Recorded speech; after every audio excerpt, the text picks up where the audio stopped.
Laura Reeves. I am the host of Pure Dog Talk Podcast, and I am your leader extraordinaire for Chairman Wire Hair Pointer University this evening.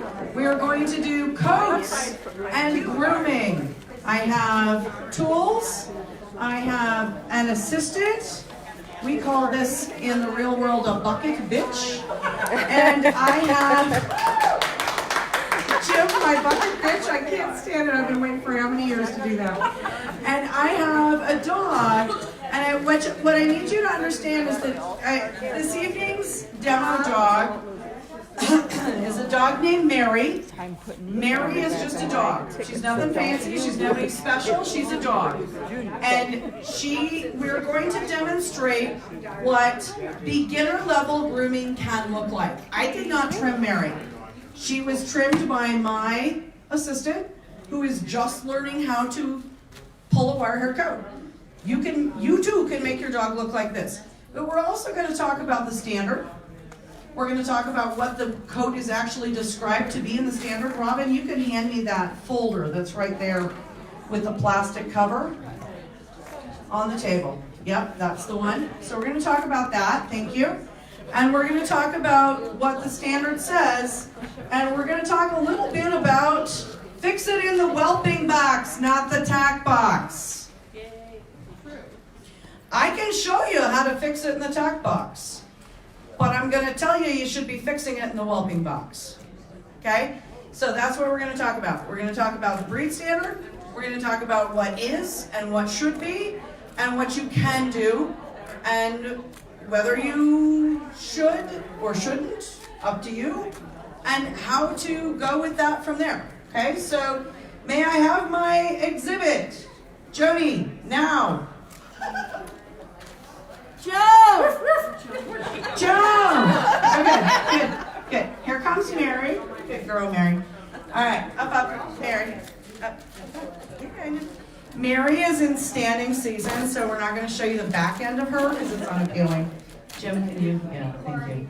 All right, so the first thing I want you to do, may I have my videographer go to this side? So the show side of Mary, and for those of you who are sitting, feel free. The show side of Mary has been trimmed. The off side of Mary has not. So, Jim's got her ears stuck. There we go. Okay. So, can we see, those of you over there, that's the show side. That side has been trimmed. Okay?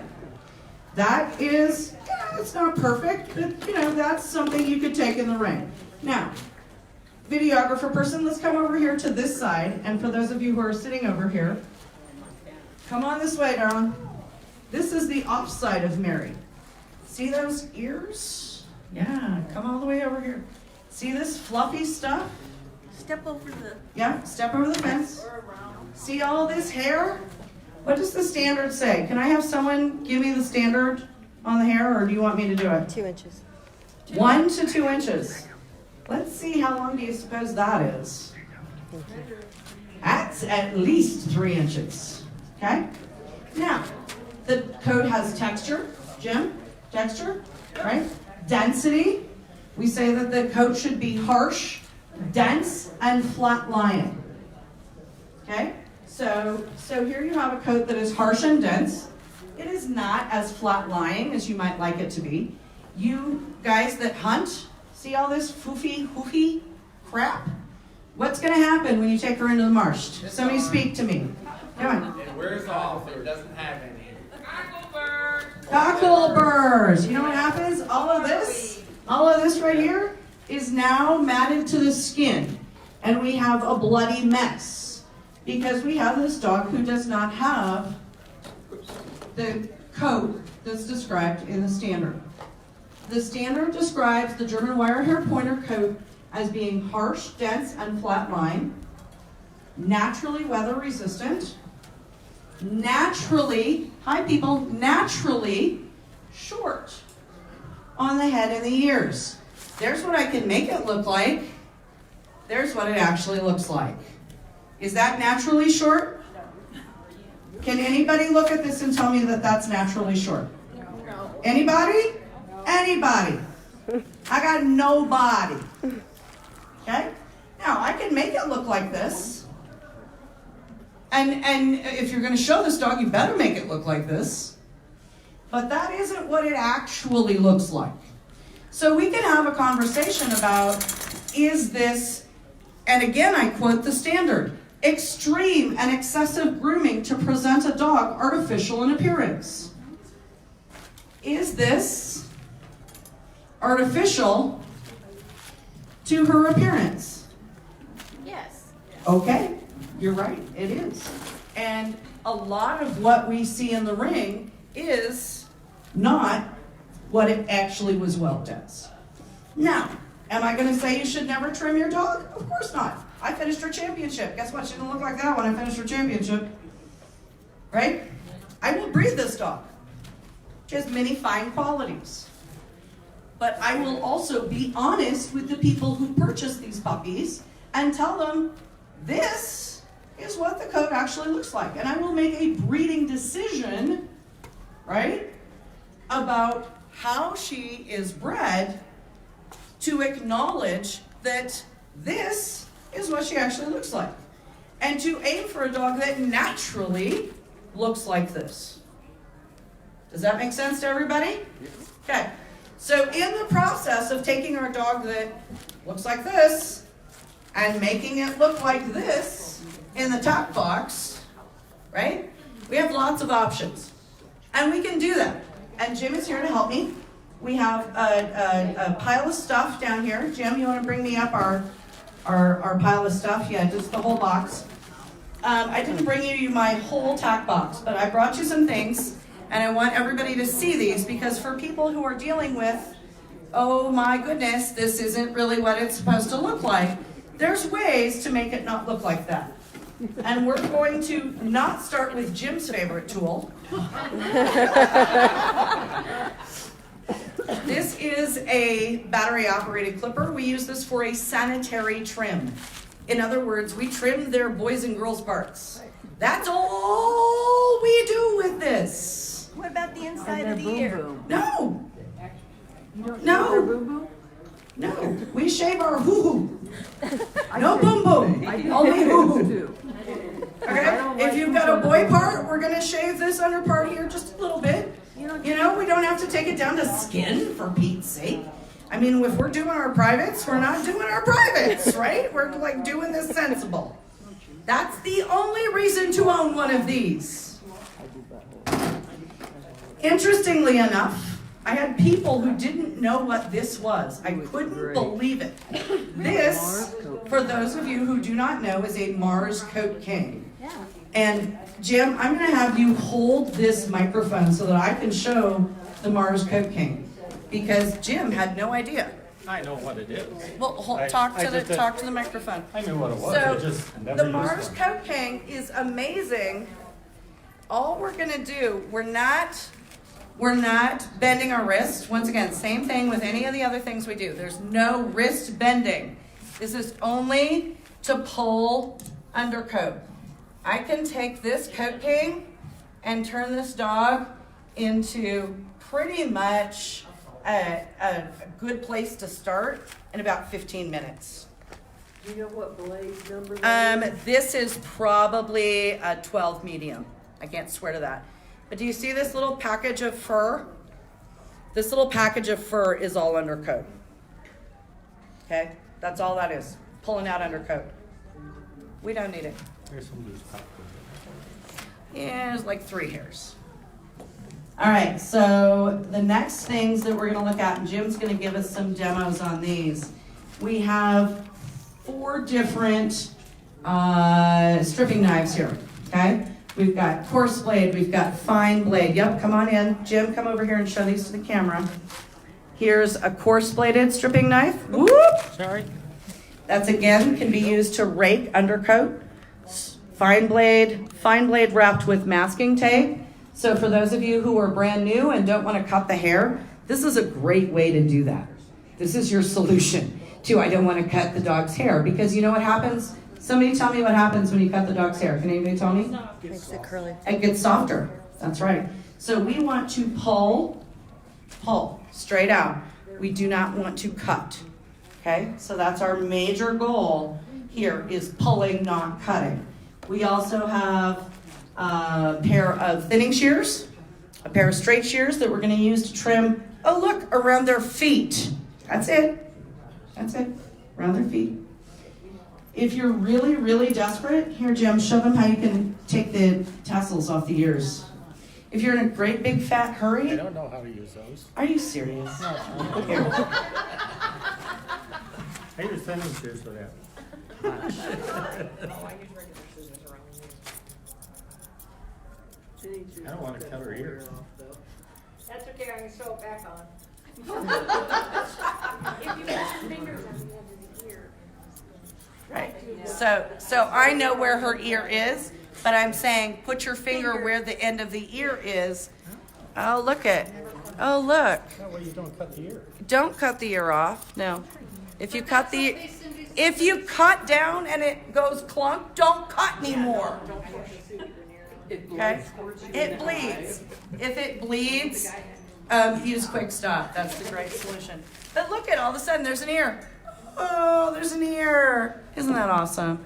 Now, you can also, and I'm going to show you, and Jim's going to show you how to pull this off, but you can make everybody's life easier by starting with a pair of straight shears, or in this case, curves.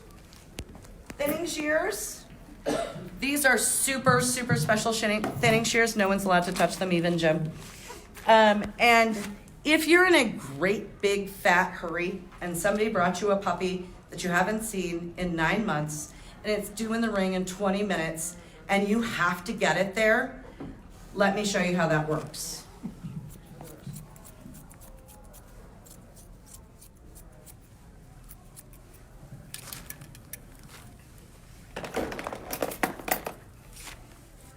You can actually take that down.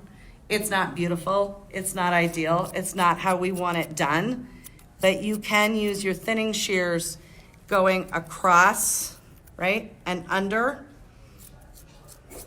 You can make that work. But guess what? It shows. See that cut edge? Look at this edge over here that's been pulled. So for those of you that are judging the breed, look at what you brought. Are you brought a dog that has a blunt edge all the way down the neck? Guess what? That's not natural. You can pull it and you can make a pretty edge, okay? But if you're in a big fat hurry and you have to look like you're ready to go right now, you can take your thinning shears. These are a lovely tool, okay? Laura, can you come back in behind it and pull it? I can't, I'm sorry, say again? Can you come back behind? Correct, later and on Steve makes a and great pull it? point. Steve makes a great point. So I'm gonna take that down and in a big fat hurry, and then Jim's gonna come behind me, or I'm gonna come behind me, and I'm gonna take my my stripping knife. Jim, you wanna pull down on that? Make sure that when you're pulling hair, you're pulling in the direction the hair goes. So what that means is if your hair goes this way and your hair goes this way, you have to pull the directions that the hair grows.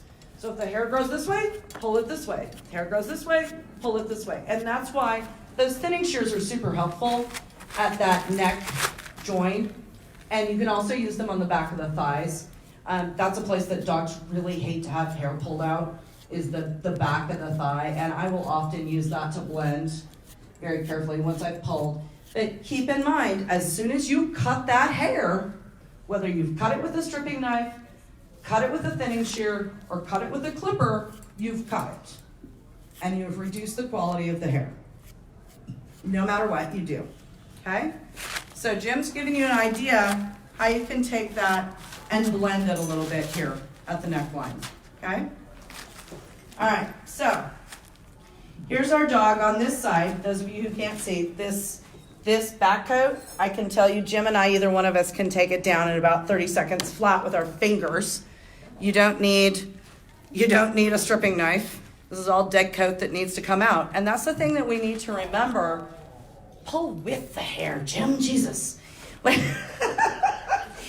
the wire hair pointer, the terrier coat, any of these have a releasing hair follicle, right? It's designed that way. And the reason it's designed that way is because these dogs are gonna go out in the field, they're gonna get in the stickers, and they're gonna run, and it's just gonna pull that hair out. So a dog that's naturally stripped in the field, we don't want it to get tied up in knots like it would with a coated setter or a spaniel or something like that. It pulls right out. And so if you use your fingers, if you use a stripping knife, whatever you use, you're using basically, yep, there you go, good girl. You're using basically nature's tools to clean that dog up. And Jim's showing you a little bit of an idea how to pull that hair to neaten up the body side, okay? Yes, Jim? I know. Jim, can we turn that table with her head that way just a little bit so some of the more of the people can see it? Can you do it or you need me to help? Okay. Oh, good man. Good girl, Mary. Mary's a genius. Girl. Yes, Diane. One of the things a lot of people miss too, that when you are pulling the hair on the side like this, it's good to basically hold the skin. Tighten the skin up by pulling on it a little bit. And then when you're pulling on it, And you pull in bits, right? Like you're not trying to pull out a giant clump of hair at once, right? This isn't Yes. our goal. We're pulling a little bits bit, at a time. and where's our comb and our brush? We've got brushes in there. You're gonna pull, you're gonna comb. You're gonna pull, you're gonna comb. If you have to use a thinning scissor, you're gonna sit thin a little bit, and then you're gonna brush it down. You're gonna look at it, right? So the idea is that we're not trying to make a standard schnauzer. Right. Or a terrier. Everybody got me. We are not making any terrier or any standard schnauzer. This is the German wire-haired pointer. Its grooming requirements are not the same. Laura, so how many Jim, move your foot. The other foot. Judge, how many judges, in your opinion, really pay attention to whether the dog is excessively groomed or not? Okay, so the question is, how many judges actually pay attention to whether the dog is excessively groomed or not? I cannot answer you in terms of percentage. I can tell you that there are people out there who will tell me that this is a man-made fault. And I will answer them by saying that our standard says that the dog cannot be of correct type if it is not of correct coat. That's what our standard says. I didn't make that up. That's not my idea. That's what the standard actually says. The standard says the breed cannot be of correct type. In other words, it is not a German wire-haired pointer if the coat is wrong. Okay? I don't think there's enough judges that pay attention. Lori is saying that she doesn't think there's enough people who pay attention to that. That may or may not be true. My point is, as breeders, we are the ones who are responsible for providing the judges the dogs to judge. All they can judge is what we bring them. so you're doing a disservice to the breed if you're excessively groomed. Correct. Randy makes the point. You are doing a disservice to the breed if you are excessively grooming, or if you are breeding for a dog that must be excessively groomed in order to be going in the ring. We go back to exactly what I said. This bitch, she has many fine features. She has a coat that's adequate. I would call this maybe a 6. She has texture. She has density. It's too long and it is too open. So it does not exactly meet the standard. It is not naturally short on the head and ears. I know this and I accept it. And I will breed this bitch, I will pay attention to what I breed her to, and I will select for dogs that have better coat. All right? Judges' education Judges' education, Steve Herman is making a very, very valid point. stresses in part the grooming, but of course it's up to each individual student as to how much of that they absorb. Correct, and his point is that each judge that hears that has to, you have to know. But I think it's important when we, as breeders, we have to remember, this isn't AKC's problem. This isn't the judge's problem. This is our problem. We are the breeders. We are the ones putting these dogs in the ring. And until we accept that and own it and aim for our best angels, what are they supposed to do? They all look like that. Okay? So, once again, you're going to have maybe a really great dog that has more hair than you want it to have. I'm showing you how to make it look good in the ring. Jim and I are gonna help you with that. My goal for you is to not ever, goal for me is to not ever have a dog that looks like this. But there it is. We all do the best we can with what we have to work with, right? Yes, Jeff? Okay, if you are stripping like the insides of the ears or someplace that's sensitive, you put any kind of like antibacterial or any lotion? Right, so his question is, when you're working inside the ears or back here in the privates and places that are sensitive to the dogs, do you use a product?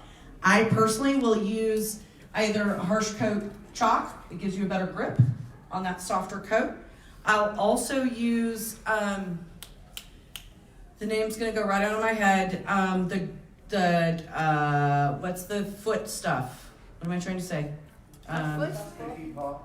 No, the powder. What's the powder you put on your feet? Talcum? Gold Bond? Gold Bond. I like thank you. Sorry, old age is hell, people. Gold Bond, the mentholated Gold Bond. The medicated one. Yes, the medicated Gold Bond. I will put on my dogs when I'm pulling these areas. They're a little more sensitive because of that mentholatum, and it'll numb it up a little bit. You can also use ear powder. R7, isn't it R7, right? R7 ear powder has a numbing agent in it. And you can use that under here in these areas and in the inside of the ears. I do not shave the inside of the ears. I don't see any reason to. Your dog shouldn't have, if it has great hair, it's not going to have so much hair on the inside of the ears that you have to shave it. Sorry. If it does, then you know where you are, okay? Jim's doing a great job pulling this. I want to make a point, Jim, can you show them? And guys, this is a really important part. When you're grooming, keep in mind, this is a dog show, and we're carving a dog. And we're carving a dog to the very best of our ability. We want it to make a picture. So this is where many of us as show breeders get kind of stuck. Because we're like, we want to have lots of hair to carve our dog with, right? So, okay, let's be aware of that. But when you are trimming your dog, if it has lots of hair up here in the front, I want to show the upper arm. When it's got lots of hair up here in the front and on the upper arm, you can't, that's just a big mush. If you take all that hair off, you can show the angle properly of the upper arm. Hopefully you're showing a good angle. If you're showing a bad angle, maybe you ought to leave it there. Look at Jim. Yeah, take it off. This isn't what you want to see. No, that's not what you want to see. You want all this gone. So when I trim a dog from the point of the shoulder up here, okay, to the top of the upper leg right here, all that comes down, okay? That helps the judge see the picture.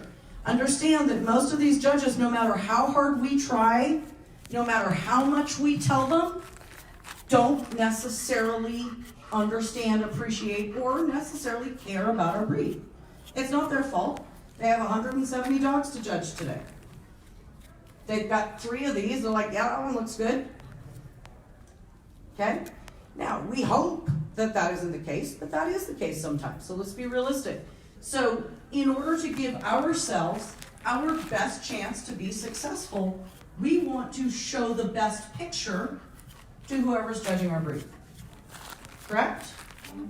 Yes? All of us out here? Amen. So we are going to show proper angulation. We are going to show the dog in proper coat. We're going to show the dog in proper weight. We're going to show the dog in proper muscle condition. Okay?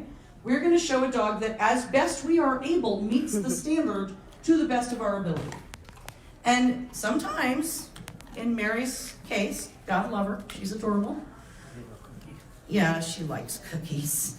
That takes a little extra help, and that's okay, right? Like I'm not saying that I'm any better than anybody else. I bred this bitch, right? She's adorable. I finished her. She's a champion.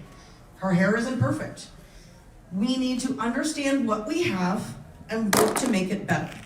The only way we can do that is to actually acknowledge what we have, not just pull the hair down and say, "Yep, it's got a great coat."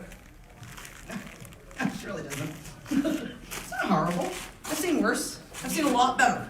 You need to be your dog's worst critic. You need to be your dog's worst critic I to want be you- able to present it the best way you can. Right. I think that's absolutely fabulous. You have to be your dog's worst critic. You have to know what's wrong with your dog. I can tell you what's wrong with this dog. She has terrible hair and a god-awful rear. You can start a fire with that rear.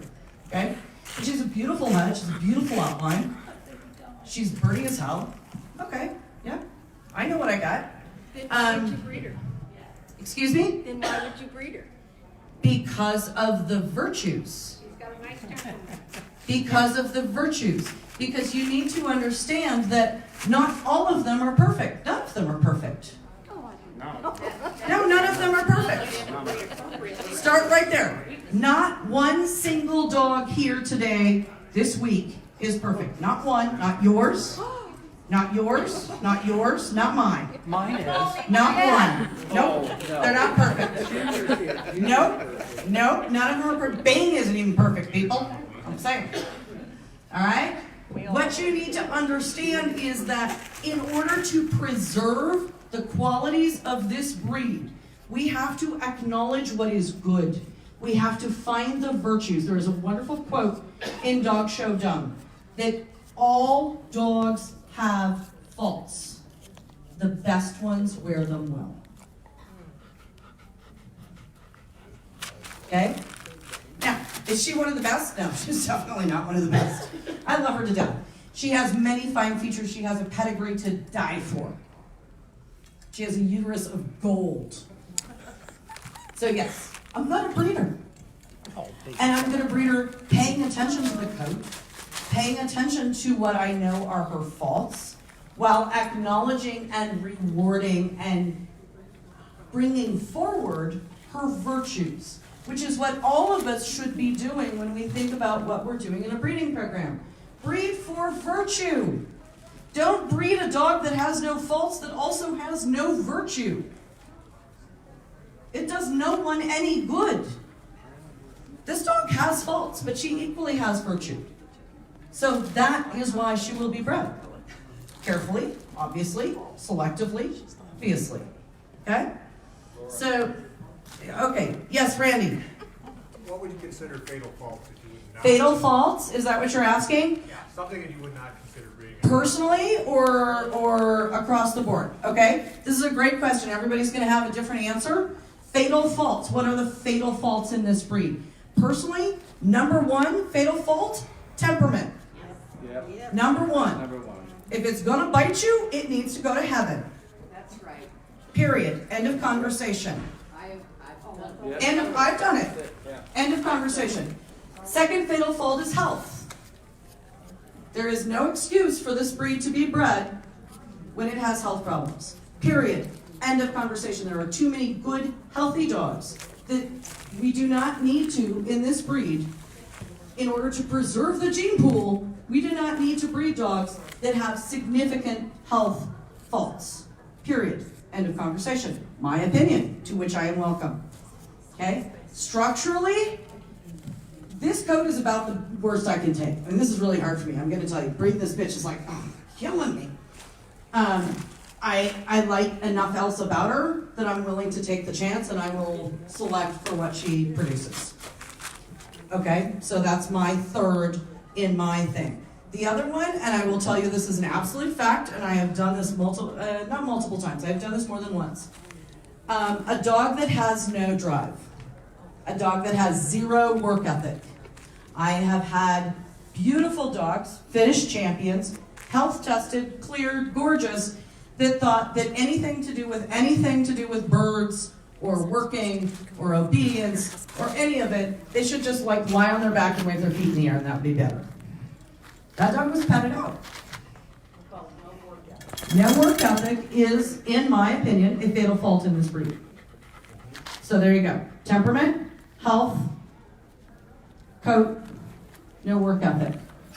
Lori? As important as the coat is to this breed, I mean, it is the It is the German wire-haired It's in the pointer. name, Hello. It's Right. the largest paragraph in the standard. Yes. But even a coat like that, I mean, since a short, harsh, coarse coat is dominant, it's easily fixed. Right. Okay, so Lori's making the point that this coat, while not ideal, is fixable. and I will breed her to a dog that has a tighter coat. I will not breed her to a slick. Do not misunderstand the word or the idea or the breeding principle that is if you have a long furry coat, you should breed it to a short hair in wire hair body and think that's going to solve it. Breed it to a good coat, which is what will be done with her. Okay?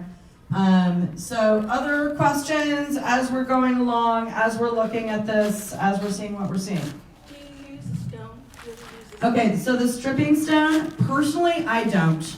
I know a lot of people do. It can be very handy. Where's my Tate? Where's my Tate? I think it's in. Is it? No. Okay, so the question is, do I use a stripping stone? Yeah, that's the one.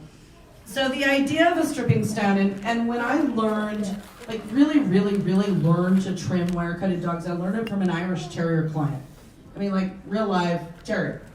And she made me learn with a Dr. Scholl's foot thing, callus remover, because you can't break any coat with it. That was how I learned, was with a Dr. Scholl's little thingy Watson. They're great because you can't break the coat. All it does is give you a grip. So this is the, here, and Miranda, I'll show this on the video. This is a fine-coated stripping knife that I've put masking tape on, okay? I can't cut the coat with this, no matter what I do. And my girl who's just learning also can't. So I take this, and all your stripping knife is a grip. That's all you're doing, is making a grip. Don't bend your wrist, super important, because as soon as you've got that coat, right? You pull straight. And it also tears your tendons. Speak to those of us who've been trimming dogs for 20 years and can't hold a knife. So this stripping knife with masking tape is a great way to learn. If you're just getting started, take masking tape just like this and wrap it around the sharp pokey parts of your stripping knife, and you can put your thumb on it, and all it is a tool to pull. You see it here. Show it. No, she did. Don't look. Okay. She didn't get it the first time. You waited too fast. Okay. Anybody else have questions while we're doing this? Jim, did you make a front on my dog? See it a little bit more here. I'm not done. She was getting a little fidgety. Yeah, well, Mary thinks this is just like BS, by the way. She's like, I'm in season. I was shown 6 times to finish my championship, and I think this is stupid. Okay, so additional questions. Here's something else you want to make. Oh, please, yeah, please, would you do that Gina thing? I think this is really great. Here. Okay, this is something I was showing I'm gonna do this. You do that. very early. And basically, when you're using a stripping knife on the dog, when you pull the hair, you don't break your wrist. And when you pull the hair, the way to check to see if you're doing things properly is you pull some hair, and then you look at the hair on the left side of the stripping knife, and you look at the hair on the right side of the stripping knife. If you have more hair under where your thumb was, as opposed to the other side, you're cutting the hair. Make sense? This is wonderful. What Jim's saying is really valuable to hear. Okay, so if you see a whole bunch more hair underneath your thumb than you do on the opposite side, you know you're cutting the hair. And if you're doing that, you're doing it wrong, okay? And chances are, if you're doing that, you're probably twisting your wrist when you're pulling the hair. When you pull the hair, if you grab a hold of the hair with your thumb and pull straight back in the direction that the hair grows without breaking your wrist, you're not going to cut the hair. And Jim's making absolutely, I mean, that's so important. I loved that. And I had not actually heard that particular description. I thought it was so valid. I think a lot of what I encourage people to do when you have good enough coat, use your fingers. Don't use a tool. There's no reason to use a tool. If you can pull this coat, I know, baby girl, you're being a saint. If you can just pull this coat, and you pull a little bit at a time, right? You're not trying to, as I said, you're not trying to start a girl fight. We're not trying to take out every hair by its root. We're just trying to get a little bit. Now here's the thing up here on the neck. Stand up. Good. See how this is kind of pulled up? This tells me that the young lady who's been learning how to trim this dog has been breaking her wrist. Can you see this? Can you pull up in that? Do you see how the hair is turned up at the end? That tells me that the person who's been pulling that hair has been breaking their wrist, because that's what the hair does. The hair will grow the direction you pull it. Okay? So when you're pulling hair like this, you're having to start over. I know, you're a saint. You're an absolute saint. Make sure that you're pulling it straight and in little bits and in the direction it grows, and pull it with your fingers, even if it's new coat and it's hard, because that's the only way you're going to get that coat to come back right. Up here on the head, right? This is a tough, right? Any dog that's got hair on the head, they hate it. I love to use my little tiny knife, and I just take it and I just get little bits and I pull with the end of the knife. You see what I'm doing? Just the very end of it. I'm not using this side part. I'm just using the end. And I'm just pulling it straight back. And I'm not trying to take a million bits of hair at once. I'm just trying to get this a little bit. And then you can go down the ear and you can do all of this. In terriers, they call all of this, all of the head, all of the ears, all of the cheeks, all of the throat, all of this part back here, that's all called flat work in terriers.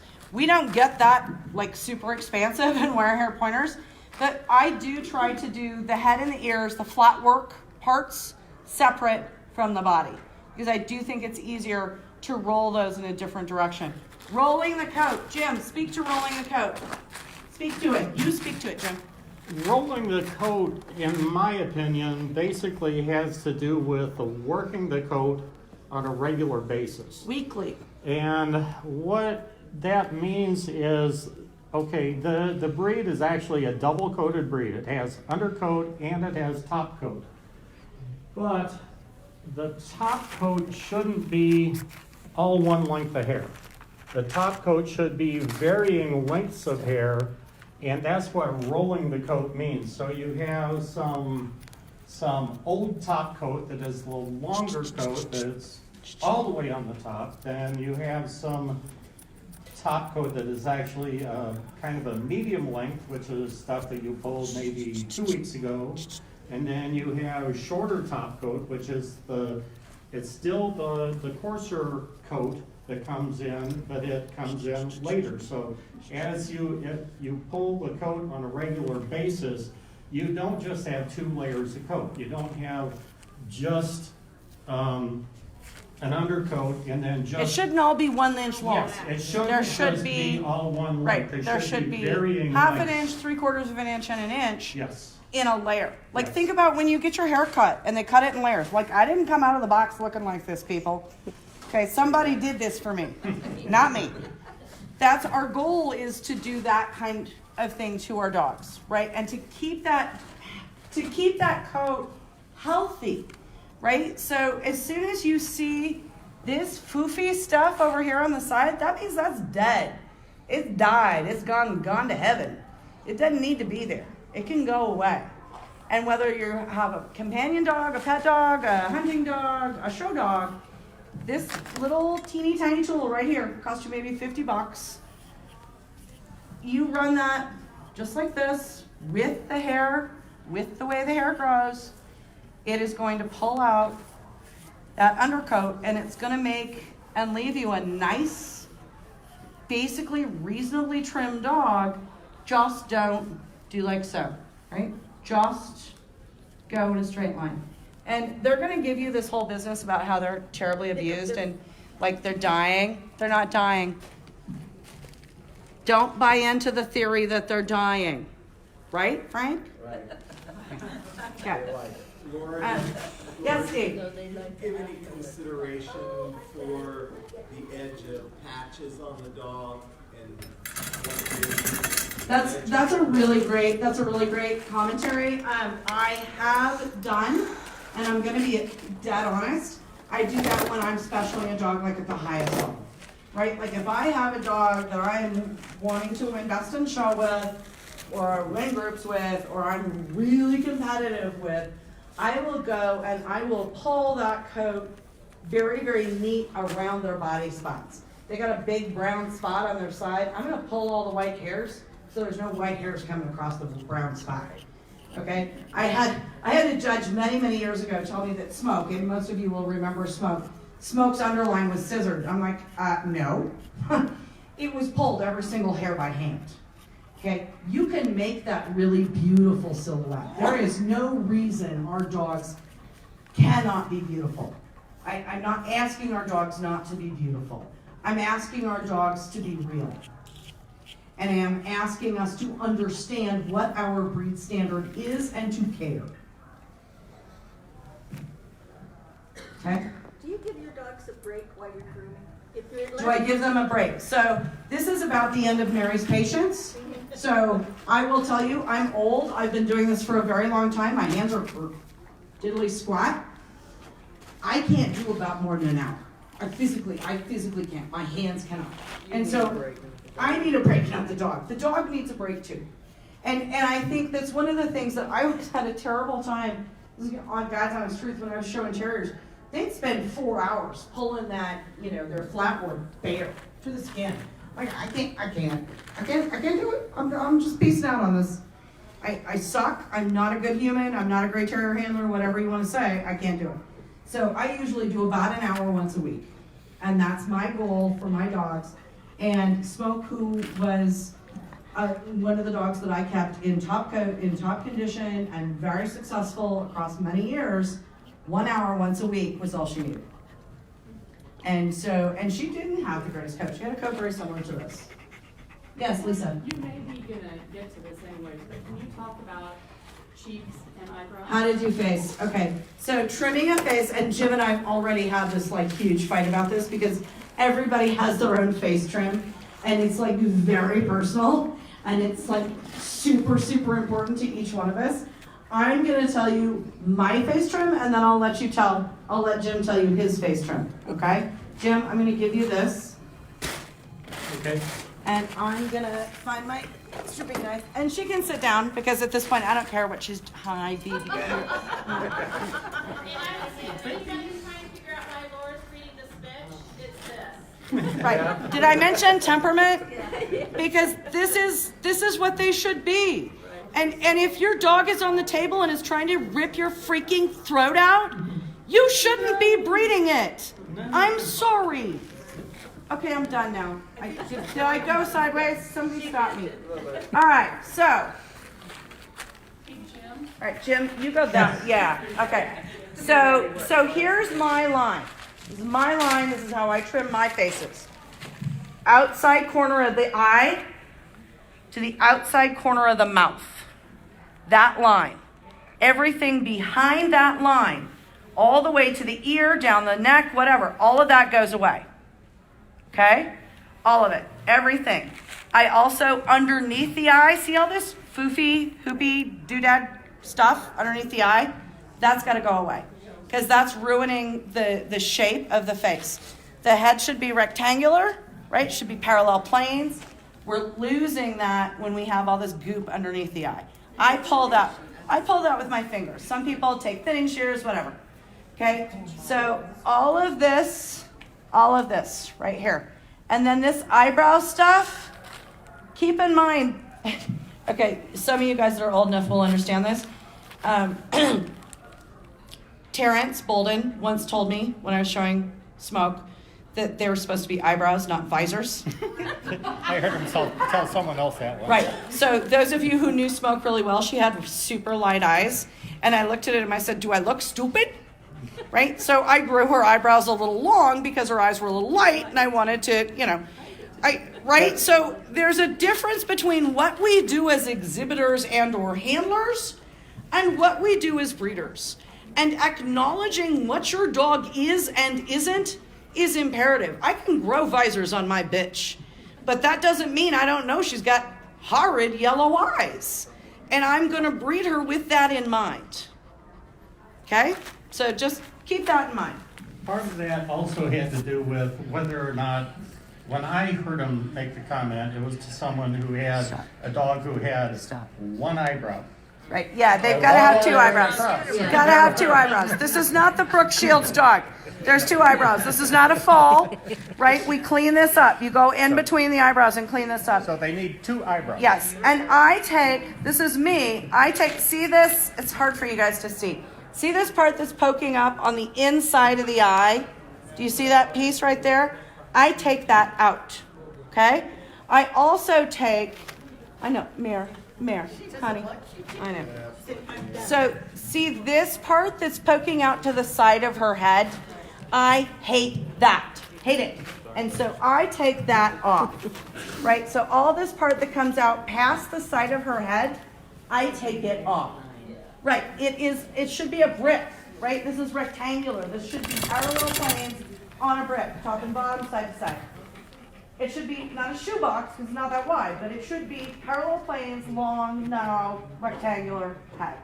And so all the things that we do to accommodate that are important.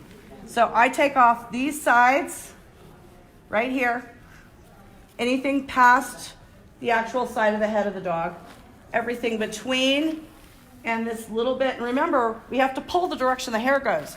So you have to sometimes go in like ridiculous contortions, yeah? You have to do it standing on your head.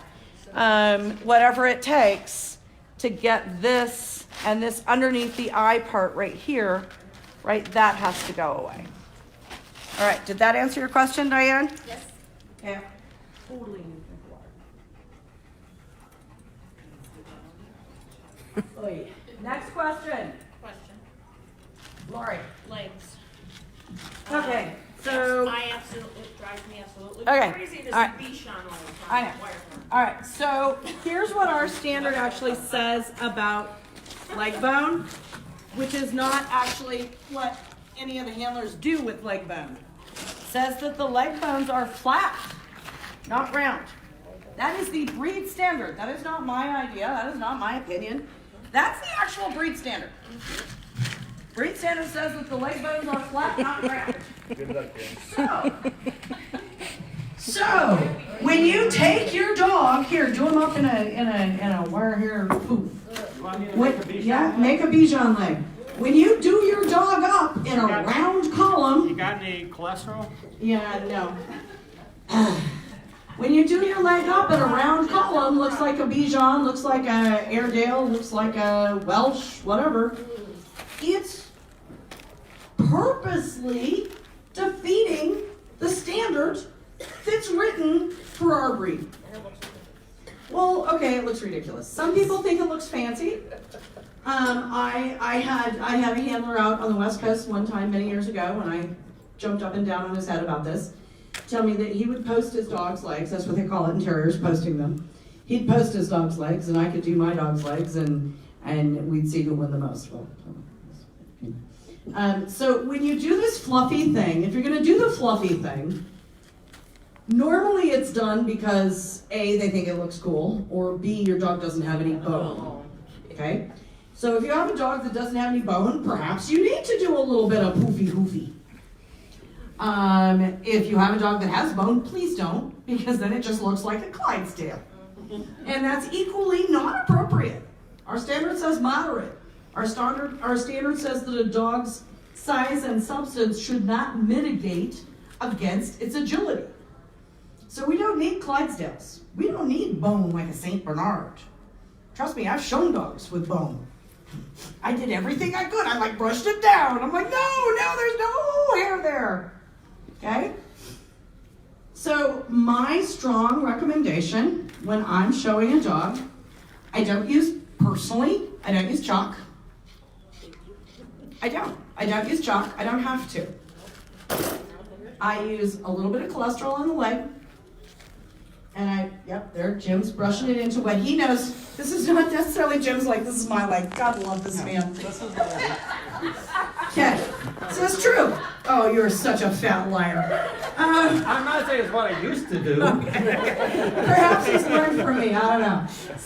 So what I do is I put a little cholesterol in my hands. So like a divvy dab, like a thumbnail full, okay? Cholesterol is a conditioner.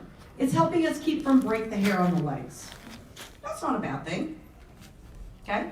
So I put a little bit of that in my hand, and I smush it into the hair, and I make it pretty, and I brush it into a nice, like I did my hair this night, right? I could have come here, like I drove down the freeway with the window open for 10 hours.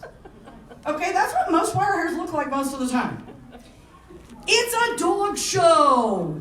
I get to comb my hair and put hairspray in it. I'm allowed. I'm equally allowed to brush my dog's legs and put a little hairspray in there. And so this is where we run into that problem, right? Where does extreme and excessive hit? And I think that's so much, Jim and I have gone back and forth on this literally for 20 years, about what each person finds extreme and excessive, okay? I want to show a dog in as natural a condition as I possibly can. That looks like a wire hair pointer leg, but it looks like you actually brushed your hair when you got up this morning, right? And there's a big difference between I brushed my hair when I got up this morning and I put on some kind of wig and I'm doing the walk of fame, right? So let's understand what that difference is, acknowledge it, accept it, own it, and say, yeah, we can make our dog look pretty. I'm not ever going to be walking a catwalk, but that doesn't mean I'm not going to brush my hair and put some hairspray in it. Let's reward what is the value of our breed. They are handsome, they are rugged, they are solid. They don't have to look like a bed that didn't get made when you slept in it for 6 sweaty hours. There's another negative to doing the legs the other way. When you do the legs the other way, and you fluff them all the way up like this. And you forget to do the pastern? Well, but the thing is, you can lose some of the angle here when you have this all fluffed up. Right. But when this is down flat, you get a little more of the return of upper arm. Right, so you're showing more angle. And so this goes back to that carving the dog part, right? Take your dog, take what you have, make it the very best you can make it, okay? And there is nothing in our standard that says you can't make your dog look pretty. What it says is extreme and excessive grooming to present a dog artificial in appearance is to be severely penalized. So you decide. Each one of us has to decide what's extreme and excessive, what's artificial. That's on each person. But like our founders said, like Judy said, know what you did, tell what you did, and breed to improve. Okay? I'll take one more question and then we're about done. Mary's had it, we've all had it, everybody's tired. On this hind leg, don't you think that's the hair on the bottom part of it there? Okay, so Frank's asking on the rear leg, on the stifle. So when you do this bend to stifle, see on this particular type of coat, it's a little softer. And so he's asking, is that excessive? And I would say yes. I would even that up. I would take with my fingers, okay? Right, go ahead, show him, Joe. You're gonna take that, you're just gonna even that out. You're just gonna make that a pretty Brush line. it out with a slicker, and then Take it with your brush, take it with your comb, pull the long, straggly stuff. Once again, we're trying to not look like we rolled out of bed with a hangover. Okay? And you kind of try to follow the contour of the leg, and if you can make the contour of the leg just a little bit better, if you can make the contour a little bit better, well, then you're smarter than the average bear. And the dog will keep sticking up its leg to tell you, don't touch my legs anymore. Yes, John. Yeah, whatever. Oh, Ariel, yes. Hair on the inside of the thighs and like. Hair on the inside of the thighs and the back legs. There's a variety of ways, right? Yeah, Jim would like to take the clipper to it. I would beat him with a stick. I will do one of two things. I will take a thinning shear to it. Depends on the dog, depends on the coat, depends on how will they stand there, all of those things. If that dog is particularly sensitive and they're like, oh my God, I'm gonna die. Yeah, I'll take a thinning shear to it. But I can tell you right now, I'm just gonna stand here and pull this with my hands just like this, and she's gonna be like, oh my God, get off me. But she's gonna stand there and she'll do it. You wanna clean that up. Because once again, go back to what's our concept. Our concept is a rough-coated hunting dog. So if in the wild as a bird hunter, that is going to get yanked out when they run through a thicket, let's pull it off. Right? Does that make sense? Okay, Randy. How much beard, how much How much beard? Okay, I am not a huge fan of giant beards. The standard says medium when it talks about furnishings. Her beard is actually fine today. I don't mind her beard at all. She's very adequate. Shows that she's a wire hair pointer, right? The standard says they have to have beard and eyebrows. Sometimes those eyebrows are like 3 hairs. Oh, they're so cute. She has a lot of eyebrows, a lot of beard. But our standard says medium, right? So I'm not going to try and grow a 6-inch beard on this bitch like she's like a giant schnauzer. This goes back to what we were talking about, the back. See that back point of the jaw? The back point of the lip right here. And I take it under from there. So at the back corner of the mouth, I go all the way underneath and I pull that down to go down into the throat. Okay, does that make sense? Do you make the beard boxy, or do you just leave it? So people, No, do you make it boxy? Do you make it pointy? I mean, It makes the beard more pronounced. Right, I see people that pull it up to 4 hairs. I just hate all of that. I am always going to go for as natural as I can make the dog. Everybody has their own personal thing, and I'm not going to tell you what you should and shouldn't do. I'm going to tell you what I do, which is very natural. Back corner of the mouth, all the way underneath. I neaten it up. I want it to look pretty, right? Like I don't need it to look like some kind of Sex in the City. I just need it to look nice. That's me. And I'm going to tell you, I have multiple Best in Show wire hair pointers. I have multiple specialty winning Best in wire hair pointers. I've finished a lot of dogs. I've been doing this for a long time. And I didn't need to pull it down to 4 freaking hairs in order to do it. Okay. Yes, Lauren? Well, I always say in my judges seminars that the coat is meant to be protective. Keep that in It is mind. protective. It should be a protective, thick enough and enough beard, Correct. enough fiber out to be protective. I actually had, it's interesting, I had a judge email me not too long ago. So what is it I'm seeing with all these thin coats? Like, so talk to me about what that means. And apparently he was seeing a lot of coats with minimal furnishings that were just thin in the body coat. So close to a slip, but not quite. And I tell people all of the time when I do judges education, right? So this is breeder education. We're talking to you guys. This is important for all of us to know.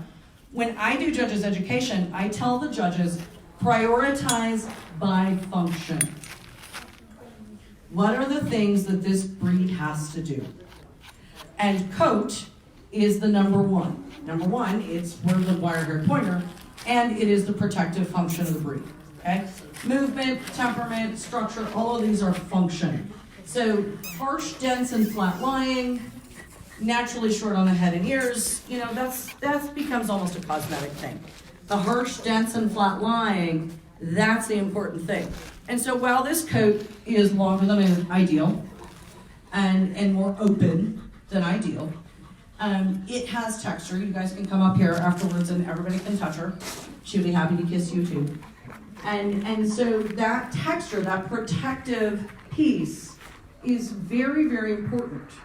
And just having a fluffy hoodaddy that you shave and carve into submission is not meeting the standard. Okay. Laura. Yes, sir. You haven't talked about this. Oh my God, the most important thing in the world. This is actually a copper kind of magnetic brush. You guys can come up and feel it. When you are working with a wire-coated breed, this becomes super important. I also have Listerine in there. You want to pull my Listerine out? We don't bath these back coats, right? When I'm showing this dog on a constant basis, they don't get a bath. We wash their legs, we wash their beards. The body does not get a bath. I use Listerine. This is just a bottle of 59-cent Listerine in a spray bottle, cut with a little bit of water. You spray that on the coat, and you take this brush, it's a bristle brush, a little bit of copper in it, this particular one, but whatever you want to use, and you pull it through the coat. You can also take a towel. It's also very helpful to show you where you need to do spray. Right, absolutely. So you can take that towel, once you've sprayed it with Listerine, roll it up and show them your towel maneuver. Once you pack, you're packing the coat. Right, so you've pulled it, you've put it in layers, you've rubbed it with Listerine, and now you can either put this on to keep the coat down, or I use it to just pull through the coat pull the Listerine through the coat, pack the coat down, and clean it. So now that's all that bitch needs to be clean on her back. And all I need to do is wash her legs and her face. Okay? So table baths at dog shows, easy peasy, in and out, 15, 20 minutes. Flat brush is awesome. Yeah, that is an awesome brush. I love that. Especially. And it really does show you, you know, we've got a slicker brush, we've got a pen brush, but when you're working with this coat, you know, you can see what you need to pull and where your layers are thin or where your layers are thick or whatever it is with this bristle brush. What are you gonna do with your tail? I'm not gonna worry about it because she's never gonna be shown again. Well, no, I mean. So the tail, okay, so her question is the tail. This all needs to be pulled. Remember, this bitch is in standing season, so she has kind of a who's it in her way. A little bit of sensitivity. Yeah, a little bit of, whoo, get off me. But you're gonna take that tail, and where it's fluffy, underneath, I usually use a thinning shear under here, and then I just pull the top. How do you take the hair off the butthole? Okay, so we talked about, Shears are clippers. where's my Arco? Hand me my Arco. All right, so I promised you guys a sanitary trim. This is an Arco. This is an Arco. It's battery operated. It goes from a 9, which is long, to a 40, which is almost surgical. And what, I know, Mary is a saint. Yeah, here's her who's it. It's been trimmed already. I personally put it on a 9, the longest that's available. Stay. And you just, it's like you do to any other body's parts, right? You just trim this up here. And you take this, because here's the thing about it. They get icky, googie stuff. This is a sanitary trim for a reason, right? I mean, sanitary. Clean this. This isn't because of anything else. And I take on the girl dogs, all the bitches have this, the vulva, up to the anus. All this is in a sanitary trim. I spent years as a pet groomer. This is how I did a sanitary trim. On the boys, I will take down the sheath right here around the opening of the sheath so that they're not collecting gookie to get the, I mean, it's grossness, right? There's green doodad coming out of there. I don't want to know. Whoa. All right. Anybody else? We're all about done. We got one more question if somebody's dying. I see no more questions. We're done. Okay. Thank you all. Thank you. Thank you. Thank you, Mary. Yeah, my best girl. Do you want to kiss the people? Do you kiss the people?